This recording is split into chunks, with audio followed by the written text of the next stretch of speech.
Hello and welcome to Movies and Tea. I'm your host as always, Edward Jones, and joining me of course is my wonderful co-host Kim. Hello everyone. And this is a very special secret bonus episode that we're recording because while we are in the midst of producing season 4 at the minute, we were given the opportunity to view a screener for the film I Used to Be Normal, a Boyband Fangirl story. And we thought we'd just take this opportunity to sort of sit down and discuss this really fascinating documentary about boy band culture, in particular following 4 boy band fans. We've got Elif, who's a One Directioner fan. We've got Daria, who's a Take That fan. Sadia, who is a Backstreet Boys fan. And we've got Susan, who's a fan of the Beatles.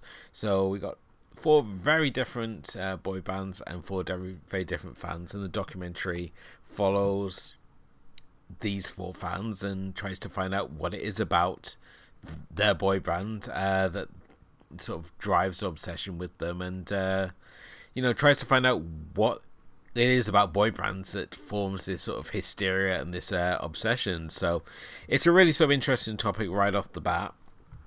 This is a documentary which is directed by Jessica Leski, and this is her first films as a director, so it's got very exciting in that respect. And I mean, I have to sort of ask right off the bat, I mean, Kim, were you ever like a boy band fan? I mean, as far as like my personal sort of fandom in this sort of era of pop music, I would say that, I mean, I was a fan of the Spice Girls, but I was never like a boy band obsessive, even though it does seem to be like a hip thing for guys to actually be into boy bands.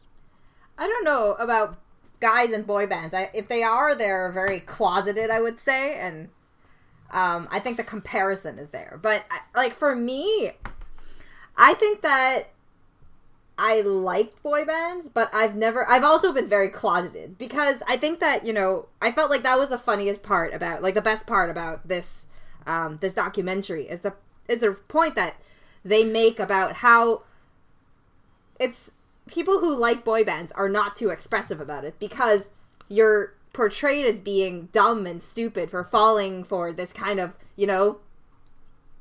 openly, commercial sort of grouping, which fulfills all these categories, and they're like these dream guys, or they have to be like these dream guys in your life, and you fall for them in your teenage years before you know better. And it becomes this great hysteria, right? And I don't know, I guess I had my moments, but I've never been like crazy about any boy band. I think the closest I probably ever got was NSYNC. Okay, yeah, I can understand that. I liked NSYNC. The other thing, when it came to the boy band era, I like the American ones. Like I liked NSYNC and I like Backstreet Boys, and even further back, New Kids on the Block were pretty cool. But like all the British ones, I just thought like I think it's, but when it came to the British ones, I just thought they were all like just the worst posers, and it was just like just insane hatred. And I think it had a lot to do with the fact that all the girls in school just used to constantly bang on about boy bands and the particular members, and like paste like every photo or any notebook that they had were always covered in boy band things. So you built this resentment against these guys, and the fact that they were just constantly everywhere. So as I said, when it came to British boy bands, I just absolutely hated them all, and American boy bands just seemed a little more polished. It actually seemed like they were putting out songs that you might want to listen to. Yeah. Yeah, and like I didn't grow up with a lot of American music to begin with, so I think the first group that really like was a big deal was probably like Backstreet Boys and NSYNC, who came up fairly at around the same time, I guess. I remembered my mom bought me this New Kids on the Block notebook once because it was on sale, and I didn't know who they were, but I used it. And but no, I mean, like for me, I think that between NSYNC and probably some early 90s, probably Hong Kong boy band or something, that kind of thing, like it would be more like where it was. Like I remember boy bands, but I don't think I ever went crazy, but at the same time I can kind of relate to being like really obsessed over like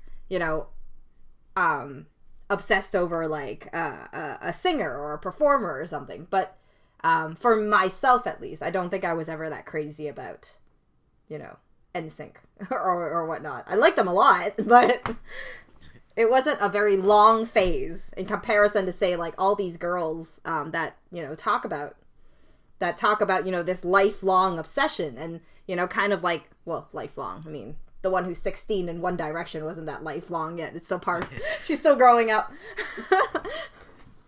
But yeah, I mean, the documentary, I think it's a shot over a period of 4 years.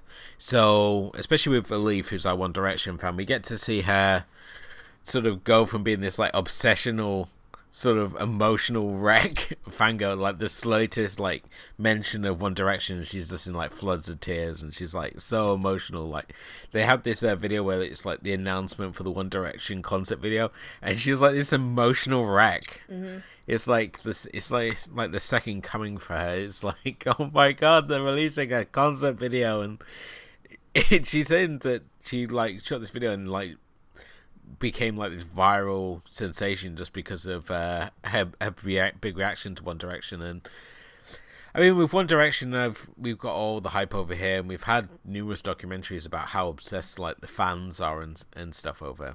And thankfully, it doesn't go the same direction these other documentaries go, where it just like shows the nuttiest of the nutty. Mm-hmm. And the 4 subjects that we follow here, they're all pretty grounded people. They're all average sort of people. They hold down jobs and they get on with their day-to-day life and stuff, and this is just the thing that really interests them. And it was really interesting seeing how each of them came to sort of discover their band and where their sort of obsession takes them. I mean, obviously with Elif, you can obviously, it's a very sort of modern thing. It's like all through Spotify that she sort of like discovers them. And then when we look at like Daria and Sadia, who are sort of more in like, I mean, Daria's 33, Daria's 23, so they're sort of like the more xenial sort of range. So with like with Sadia, it's like, her boyfriend bought her this calendar and then suddenly replaced the boyfriend with her obsession with Backstreet Boys. And obviously Daria is sort of like grew this sort of like obsession with her, and it actually led to her sort of like discovering the fact that she was gay. And there's this wonderful part in the documentary where she's sort of like, oh, how can I be gay and like boy bands? And then it was like, oh, I realized I actually want to be Gary Barlow and have women adoring me. And it was like, wow, that's such an interesting insight. And the film, despite obviously the subject matter, you would think, oh, it's boy bands, there's nothing really interesting to talk about here. We have these occasional bursts of fascinating insights, especially from like Daria and Sadia. And I mean, Susan to an extent also gives us some insights, and it's all like the older of these 4 ones have the most interesting insights, whereas Elif, it's sort of more her growing up. Mm-hmm. And we end the film with her being 18 and she's still very much like a child, which is kind of weird, especially when I compare it to my own childhood, because when I was 18 I was like out the door, I was out in the world. I wasn't still going, well, I'm still a child and I can't do these things when my parents say that I can't. And it was sort of like, no, as soon as they're like 16, it's like my parents like, no, you're making your own choices. You decide your path. Mm-hmm. So it's kind of weird, the fact that she's like, oh, when I'm 21, maybe I can do music, and all this is like, but it's very weird. I think that's the difference, is that at the same time, while they had a good mix of fans, because a part of them were immigrant families. And I can understand that because I grew up in an immigrant family. Like, I didn't immigrate here. I was born in Canada, but my parents were immigrants. And the control that you have at home is very different from other people. So how she reacts and how she is towards this whole boy band thing, I think the fascinating part is really that you get to see how all these people with these different backgrounds have this same love for boy bands. And then they each come to, I think that was a really good way to say is that, when I first looked at this documentary, I really didn't know what direction they were going to take with this. Because if you're talking about just, exploring boy band theory, which is very interesting, and I really was pretty intrigued by, how they set up that boy band theory. And, a lot of it doesn't make sense. It, pegs a lot of points and whatnot. And at the same time, you look at them, and then the second half of the documentary really takes a turn to be a lot more serious, where fangirls of boy bands, as they get older, they start questioning their love for the boy bands. It's kind of like the boy band is their first love. It'll always be with them, but in a different form, right? And for them, it was kind of like everyone was able to make something really positive out of, the boy band. Like, they were the bands, these boy bands, whether they were together or separate, the music would be able to, bring them through dark times in their lives, or it'll be able to lead them into, like Sadia. She was able to take that, daily newsletter thing and turn herself into a writer right now. Just like, Alif, while she's still young, she took her, she realized, she discovered her passion for making music. And now she wants to make music, and One Direction's, breakthrough through X Factor really gave her that, hope that one day she'll be able to do that same path. And I think that, that's a really positive way to look at boy bands, because we always think about, people obsessing over these actors or singers or these idols. But everybody views it as this very negative experience. But if your idol has a positive image, and they're able to kind of give you that kind of like, I don't know, enlightenment or something, where, gives you direction and makes you, want to do better. And your life isn't just about obsessing over them, but you still have, you find yourself through the process. I think that it's the same concept as how, music is comfort, and there are certain people that, can guide you through your life. And it's not always like a negative thing, just like, there's always so many ways to look at things, like, gaming or just any form of, people in this world. Yeah, and I have to say, obviously, where you're talking about, obviously, the role model side of things, the documentary keeps everything very sort of safe. Everything's kind of very saturated and sweet, especially when it comes to how the boy bands are sort of like portrayed. So it doesn't go into depth of any of the scandals or any of the breakups and stuff. So like with One Direction, we don't hear about Zayn leaving. With Take That, it doesn't even with Take That, it's really interesting, it doesn't even mention about Robbie leaving. The only sort of major sort of point of the Take That story is the fact that and this is a story I was telling my wife today when I was telling her about the documentary, is that when Daria's mother banned her from going to see Take That, and it was like, oh, you can go next year, and it was like the February that they broke up, and then she sort of like held it against her mother for like a number of years, so that when they reformed and she was backpacking in London, and Darius Mo was like, right, I'm wiring you money so you can buy a ticket and you can buy a t-shirt. And it's like this big redemptive thing, and it's like, oh, that's such a sweet story. And at the same time, we're not talking about the fact that Gary Barlow and co we've got this huge financial scandal where they're putting money offshore, because OBE of course stands for offshore banking expert, doesn't it? So and I mean, even with like the Beatles and Susan, she's like, oh, it's like I was obsessed with John, and it's like, well, of course we're not going to mention what a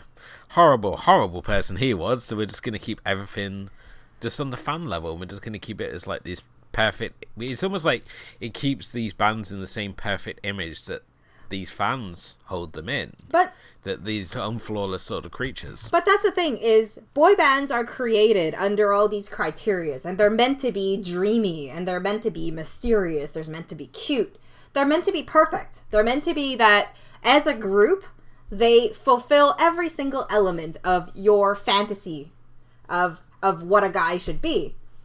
And it's kind of like a phase that you go through in your teenage years, where you just kind of look at these people and you think about all these things. And I can kind of understand that, because I know between me and you, I have a big love for Hong Kong singer Nicholas Say.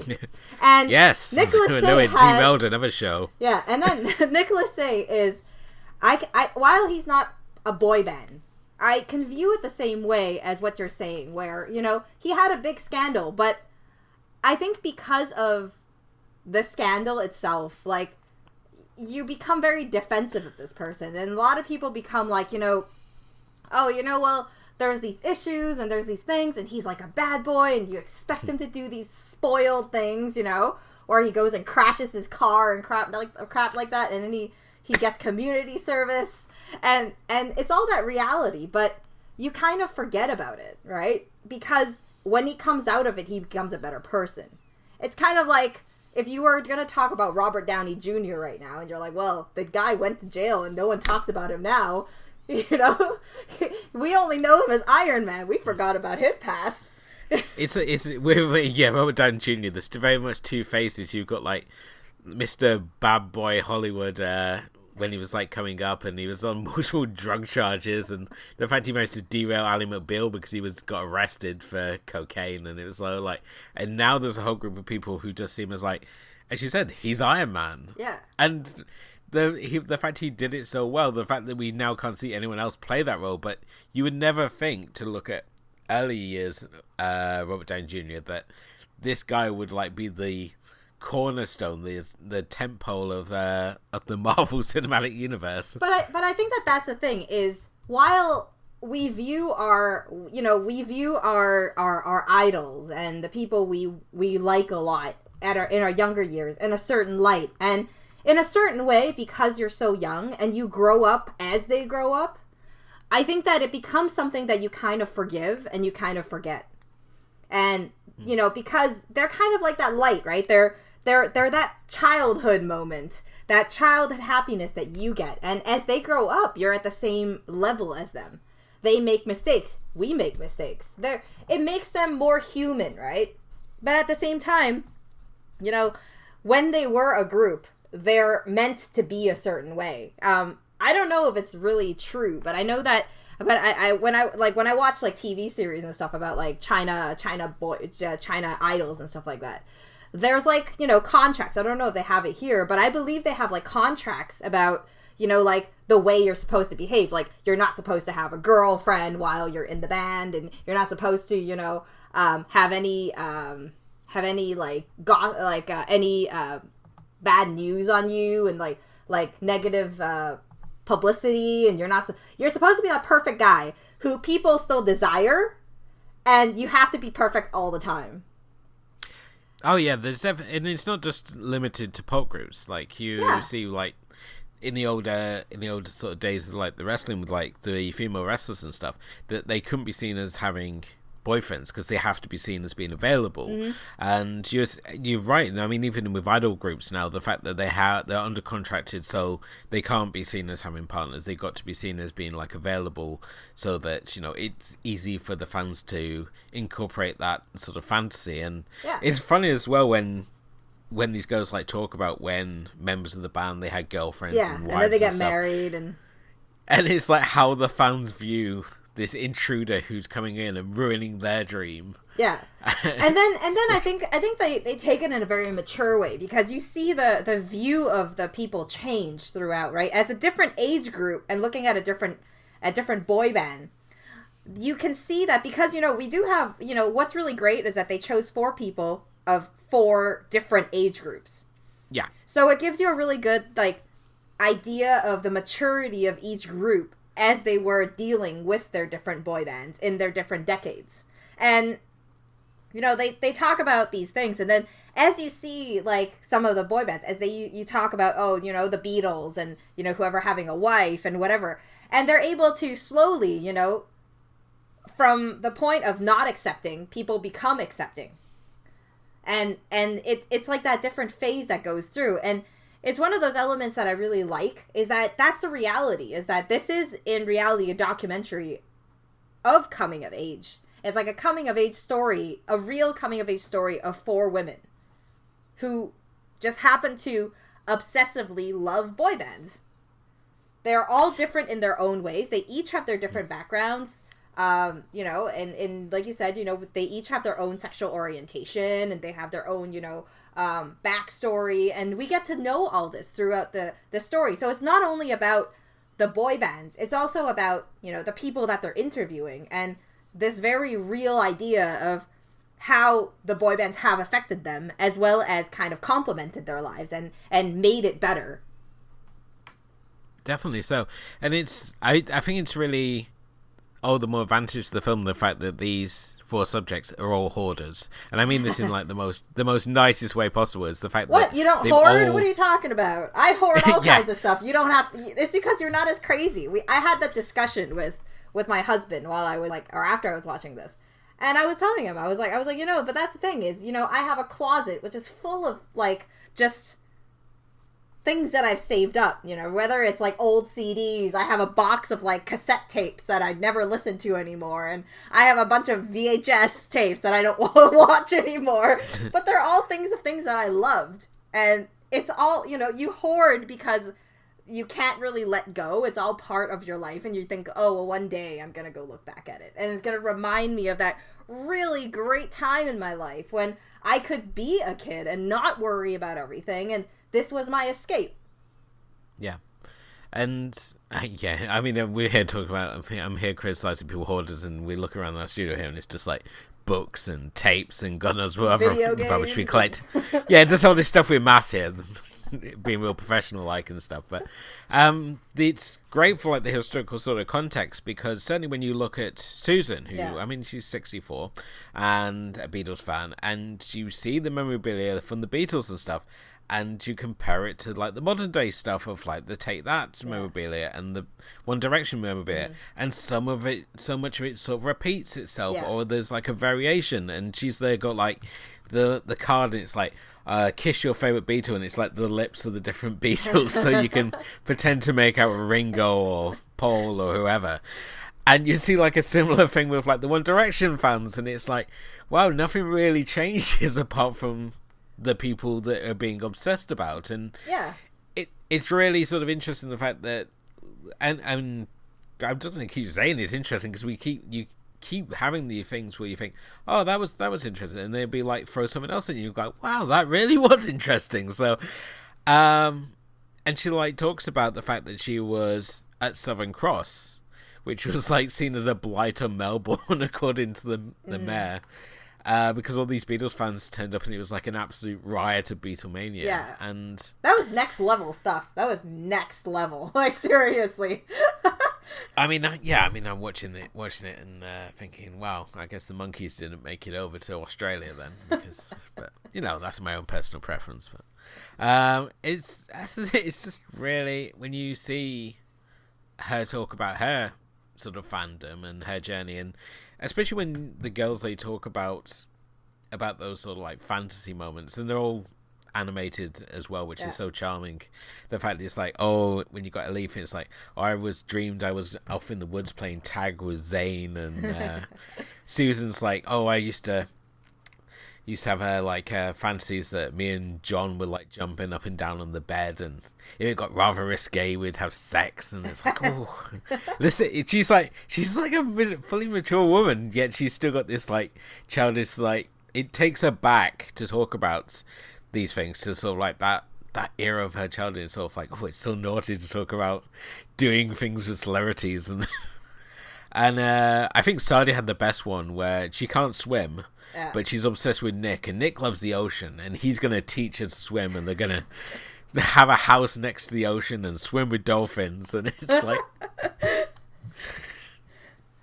oh, it's just something about that is just really, really great, though. Like, I think it's so great, because I think from your angle and my angle, it was a very different way of viewing the documentary, because in some ways, a lot of this stuff I can relate to, because when I had a dream about, you know, my idol, and he was playing guitar to me, and like serenading me on his guitar, and I was like, whoa, life. If only that happened. You know, you keep holding on to that dream. You're like, he's going to do it one day. I'm going to meet him one day. You know? and it feels, and that's the thing, is it feels so real. And, you know, one thing that actually I can relate to is Susan goes to this Beatles exhibit. And I actually went to the same one because it toured in Montreal. Nice. I saw the stuff and I was like, wow, I saw that. The setup was exactly the same.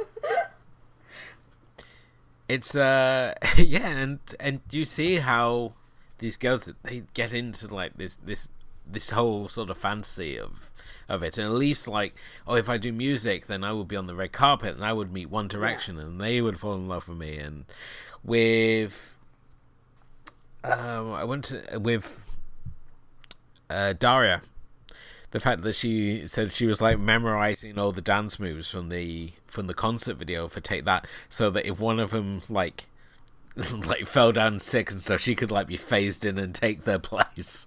I think Daria's a really great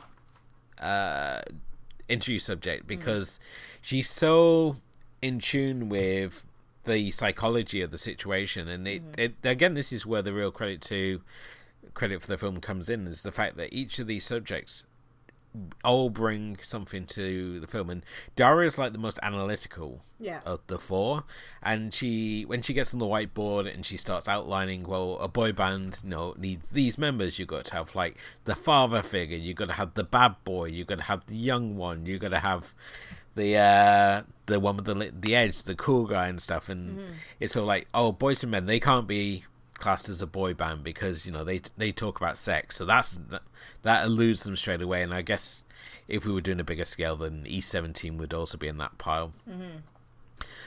And it's just really funny when she breaks it down. You realize, wow, there really is a formula for all these groups. It's like, and then you can apply this to any group, and it's like, wow, they fall in this category. Yeah, and then on top of that, it's kind of like, you see the difference also because the bands they've talked about, most of them have, broken up, or, at least some of the members do not exist anymore. So you look at them, and then as they break out, you see like, a lot of them now, by themselves, they grow beards, and, they have like tattoos, and they're more like, they really embrace their own personality. Whereas as a boy band, a lot of these people, like, it's very like, a cookie cutter formula. And as they talk about these people also, you really see the choice of music is very similar. The way the music is very similar. The only thing that changes is that maybe every decade, what is popular changes a little. Maybe their style is a little different, And all of them, even the videos, you can see, like, as they're showing it, just the way that it's formed and how they act and all that. I remembered watching Backstreet Boys videos and stuff like that, and I would laugh like crazy at it because I was like, this is so stupid, so ridiculous. Why do people like this, And then you turn around and you're like, now in the car, it's like Backstreet Boys goes on the radio, and I'm like, get out, and then you start singing. And then the husband's like, shut up, sort of thing, turn down the radio. But, like, that's the thing is, boy band theory is, it really shows how real it is, and just the fact that they have very catchy things, and a lot of things, they make it still, they still have a lot of that naivety and that innocence while being that, boyfriend kind of mold. And it's really incredible because, you look at this, and Dara, as she does this, she ends it with the fact that she talks about this, people are falling for this kind of like, this image that they have, and the main goal of it is that it's a commercial venture. They group all these people together, and it's really companies grouping people together as a commercial venture. And that is like very real. It's that when this is happening to you, when you're having that fangirl over a boy band thing, you don't notice this. But as you get older, you start seeing these, the reality behind why these things are created. Definitely so. And I think we certainly see it now with like the K-pop factories that are just churning them out, and the process it follows, especially within like the Asian music scene, where you start off in a boy band, and if you're really good, you get to have a solo career, and you get to be an actor, and you have to have all these different sort of roles to play. I think, that's the thing is, this past year, I've been really diving into, like a lot of China variety shows, and China is every single channel, or almost all of them, whether it's iQIYI, the bigger ones is iQIYI and Tencent. They both have their own shows. One is called Idol Producer, and the other one is called Produce 101, Produce Camp, I think. And I watch both of these shows, and every year they have it, and the goal behind it is to churn out these things. They choose their number, I think, for one of them is 9 members, and the other one is 11 members. And it's a group of what starts off as 100 boys are together to audition. They're grouped into different categories, and then during the thing, the nation chooses the popularity of, the most popular ones, and the most votes will go through. And then their contract is for a year and a half. Once the boy band is created, it's for a year and a half that these 9 people or 11 people will be grouped together as this boy band, and they will disband after the contract ends. So, if anything, this is about it as commercial venture as, it goes. It's certainly a lot more brutally cut over there. I mean, as I said, in X Factor, we just have the weekend votes. We have the week votes where we watch your favorite songs butchered by some talent wannabes. So, but I can't watch those shows anymore because now it seems it's as much about your singing ability as it is about your sub story. It is, but I think that, I don't watch X Factor and I don't watch all those, American Idol and stuff like that anymore. But, for me, when you watch the Chinese shows, I think it's really important that they give the nation time to kind of, know these people. Because this is, for them also, they go into camp for, 4 months. And then they also have, obviously there's a bit of sobbing because, they cut down the group as it goes. So they get eliminated every 2 weeks or something. So it kind of cuts 100 turns to 53 or 55, and then 55 cuts to 30, and then it cuts to whatever top whatever, and then it goes into the finals sort of thing. So it's a brutal process. And yet, I don't think it's a bad thing because it kind of gives all these people a chance to grow. When you disband, 9% was the first group that came out in this formula, which just recently disbanded the October 3rd. And it's only a matter of seeing who's going to make it out of these 9 guys, right?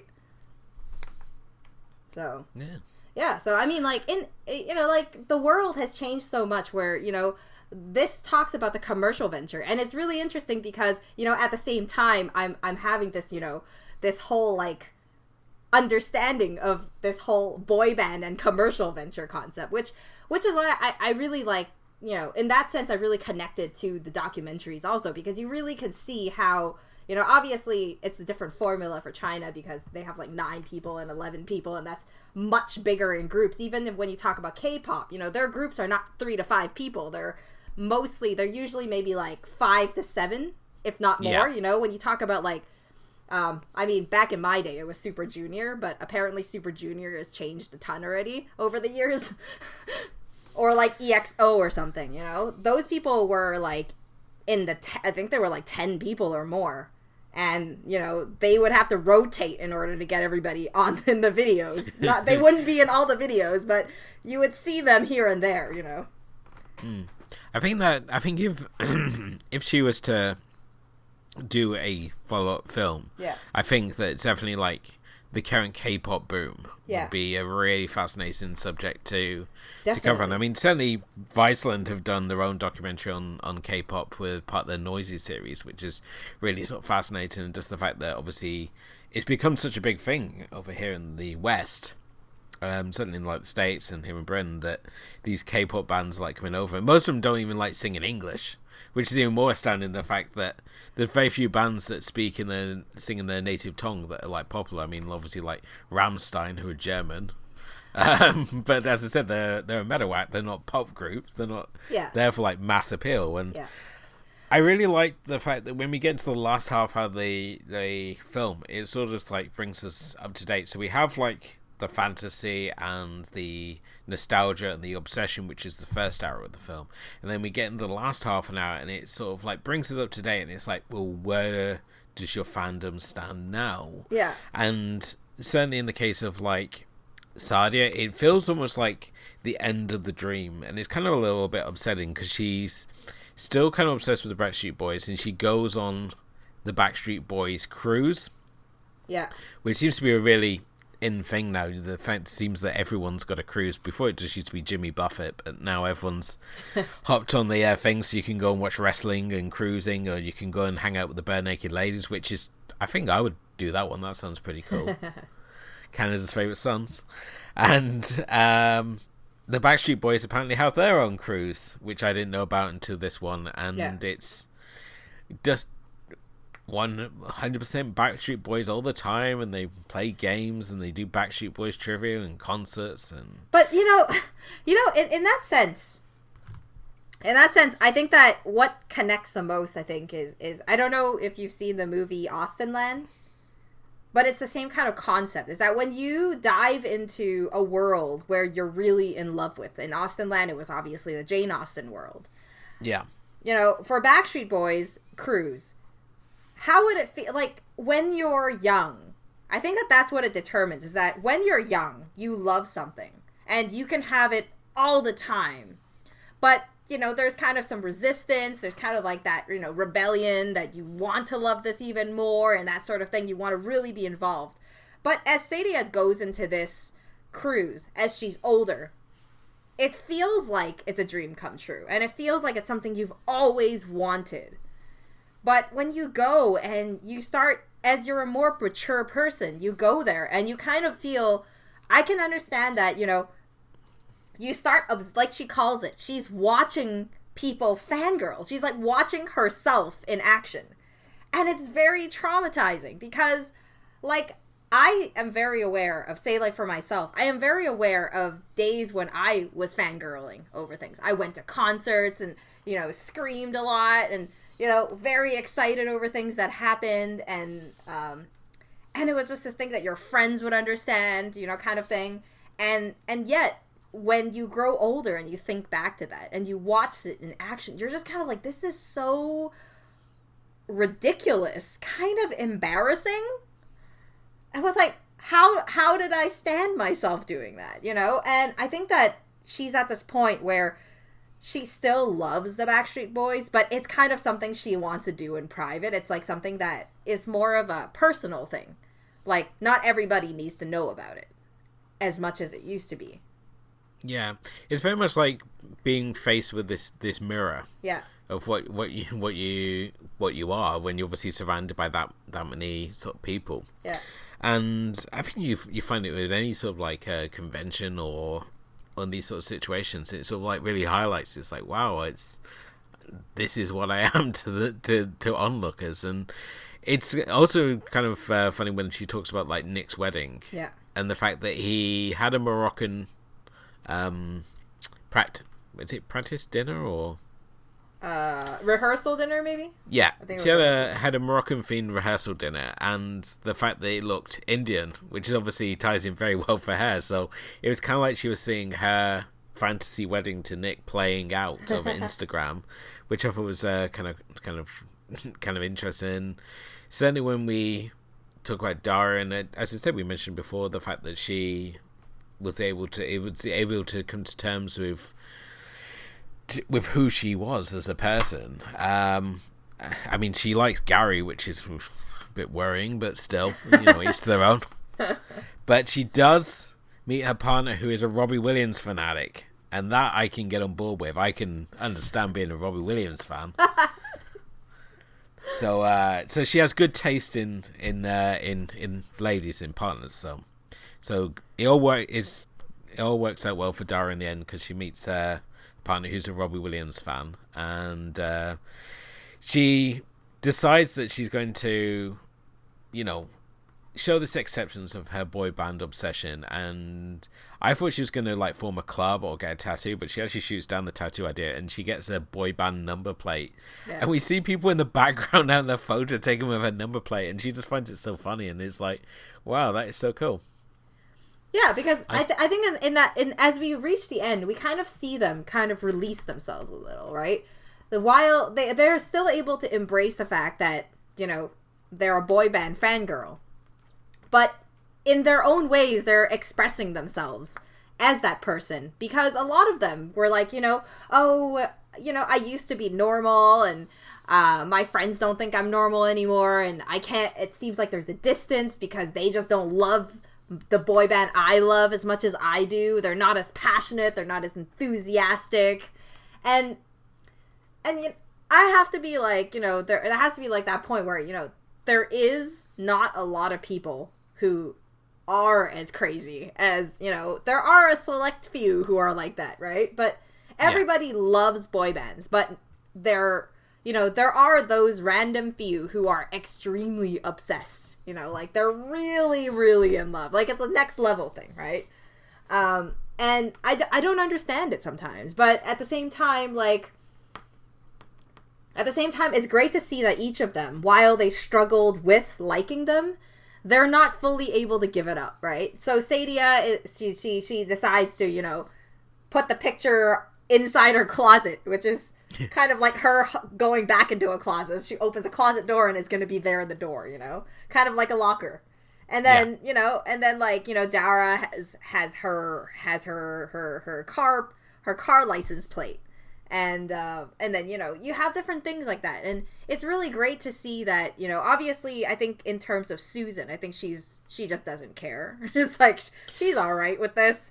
She's 64. Yeah. She's okay with this whole Beatles love that she had, Definitely. I mean, with the Beatles, this is the problem with the Beatles. It's kind of different because, there's people who are just obsessed with the Beatles. It's not got the same sort of stigma to it. And because we forget that the Beatles are essentially a boy band. Yeah. They were like that early model. I mean... Yeah, but at the same time, the Beatles, if I'm not wrong, they didn't really disband. They kind of just... They grew apart. They grew apart, right? But they didn't officially be like, oh, we're not a group anymore. Whereas, they called it a time of it, but at the same point, it was pretty much established that yes, it's all sort of done and dusted if I remember my Beatles history right. But okay, they were all going off and doing different projects. Right. I mean, Paul McCartney was going off doing Wings. John Lennon was off being a phony saint. George Harrison was discovering spirituality, and Ringo Starr was voicing Thomas the Tank Engine. So they all had their projects that they were just going off, and as I said, they were just four guys who grew apart in the end. But I mean, with her, it's obviously a bit different. But and it's kind of nice the fact that she still has that connecting moment in the fact that she had a friend who got sick, and because of this, she can't listen to the early Beatles stuff. She can listen to like the later Beatles songs now. Mm-hmm. So they've each got this sort of transitional period. I think Elif is the most extreme, and she's sort of like, "Oh, don't listen to pop music anymore. I like jazz." Yeah, and I think Elif is kind of Elif's story, if anything, is kind of the saddest one in my mind, because it feels like. But then she's so young, so I can't be like I feel really sad for her. I feel like there's still so much possibility for her life, right? And for her, it's more like taking her on the path, like I talked about. Now she's embraced music. She just needs her parents to accept that she's embraced music and that she can, make a living out of this. And I mean, she's 18 when the film ends. Yeah.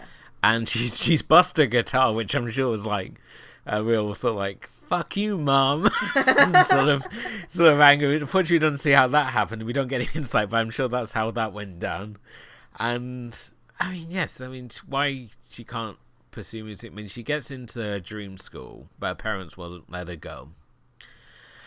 And she's sort of like at this crossroads, or where am I going to go from here? And at the same time, and as I say, it's very difficult for myself, obviously, because when we were 18, you're essentially an adult, you're out in the world, whereas her at 18, it's like, oh, I'm still very much under my parents' rule. So it was very difficult to associate on her path, and I found her the most difficult sort of one to connect with. And I think it's just as I said, I mean, she's a young girl. I'm here like a guy in his mid-30s, so it's going to be hard for me to connect with like a teenager on that sort of level, and why I obviously connect with like the Xenial members of this documentary, like Daria and Sadia. Yeah. Because their music is what we grew up with, so in that sense, right? Like, I mean, I like One Direction, but I listen to One Direction and I don't mind it, but I'm not like woo, you know, I gotta go to their concerts, you know. No, you know, like, you're very aware of what they're trying to sell, and you're very aware of not being caught up in this, you know, and you're much more reasonable, you know. But for Alif, it feels like, what it feels like is that she's really given up on One Direction. Like, it's like they separated and then she's done kind of thing, you know, like, because, you know, like, she doesn't listen to pop anymore, and then she listens to jazz, and then there's a lot of, like, it feels like it's really disconnected her. The only connecting point she has is that she's really happy about it because it's really made her connect with music, but it's also caused her this whole fallout with her parents kind of deal, right? Yeah, definitely. And there's, again, it's the interesting thing, the fact that she's in that position, especially because now with the internet, it's given everyone their tribe. Everyone can now connect with their tribe, whereas back in the day, and we see this certainly with like Sadie, where she's talking about using her parents' email address. Like the fact they all shared one email address, no one had their own email. Yeah. This is how far back it was, and she's sending out these like newsletters about Backstreet Boys, that she was like the president of her little Backstreet Boys Association, have these little oaths and stuff, and it's like, wow, I remember those internet days. And then it's kind of like, I really like the part where she just realizes that the thing she writes is like president of something on her on president of what, Backstreet Boys private life or something like that, whatever that newsletter was called. And then she was like, oh, I should add this onto my LinkedIn. So but ultimately, I think this is it's a surprisingly interesting subject matter. Yeah. On the surface, you think that it's either going to go in one direction, so it's not going to hold a load of real interest because I said it's boy bands. And second, you think, oh, it's just going to be boy bands, and it's going to be the director rounding up as the nuttiest of the nutty that she can find, and basically put them on camera for the audience's amusement. As seems to be the case whenever you have like fan documentaries, it's always the oddballs. It's not like the average, you know, normal people who, you know, work the 9 to 5 and they just happen to be a fan of these things. And certainly, I think that, again, we've talked already. I mean, we've compared to numerous times about the interview subject, and I think it's just really sort of perfect in the fact that it's not just nostalgia and it's not just a section sweet. It shows the aftermath of the obsession. It's like, well, what happens when the dream ends? And I thought it was just like a perfect way to end it. I mean, it ends in a hopeful place for all these people, and they're still continuing their fandom, and just the way that we see the fandom from like its most extreme point to where it's sort of like starting to sort of like taper off into like a more sort of like everyday sort of level where they put it so that they can be a fan of something and still like other things. It's not just the whole world revolves around this band, as it seems to be when they're introduced and they're talking about like how they become obsessed with these bands. As I say, it's an insight into a world that I never really had. I was always on an outsider to this world of obsession, so it's interesting in that side. And certainly when I look at all the bands that I was obsessed with, they were just like, you got people butchering themselves as like, and sending like the most grotesque gifts to them, because I was like really into like metal and like punk and skater punk and all that sort of thing. So they're like, it's a completely different world of fandom than we see here. Here's like very saccharine and sweet, and it's like, as I said, it was just a very interesting insight into a world that I'd never really sort of had the inside track to. I'd always been the outsider, so to have them present it in this way is just really interesting. And no, I definitely agree. I think that, you know, what felt like a fairly shallow kind of subject matter actually took a really, really nice turn. I was really surprised because I was thinking like an hour and a half of boy bands and fangirls. I don't know, you know, but you know, the 4 subjects were really interesting, and they each represented something different. There was a lot of diversity. There was a lot of coming of age subject. It was very grounded. And it really gave a lot of insight, like they, presented the boy band theory, and then they presented, how these boy bands have changed their lives. And the whole, as you get older, how do you embrace this fandom that you have and that you still have, and not let everybody feel like you're a huge nutcase. So yeah, so it's very inspiring. I think like it's definitely a documentary that I think is worth watching. But the documentary is available to view now, as of this recording, so you can find it on most digital platforms. It's available through Tricoast Entertainment. Amongst the platforms, you can find it on Amazon In Demand, DirecTV, Vimeo On Demand, and Fandango. But as I said, it should be available on most good streaming platforms. So if you have any sort of interest in boy bands, or you think the subject matter obviously interests you, or anything that we've obviously discussed tonight interests you, definitely check it out. And we'd love to also hear, let us know in the comments section which boy bands you were obsessed with. And I'd also love to know if you could go on a cruise for any of these people, which band would be the one you would go on the cruise for? I mean, Kim's been very quiet on who she's going to go on the cruise for. So get that out of her later. But yeah, this brings us to the end of this episode. Thank you as always for listening.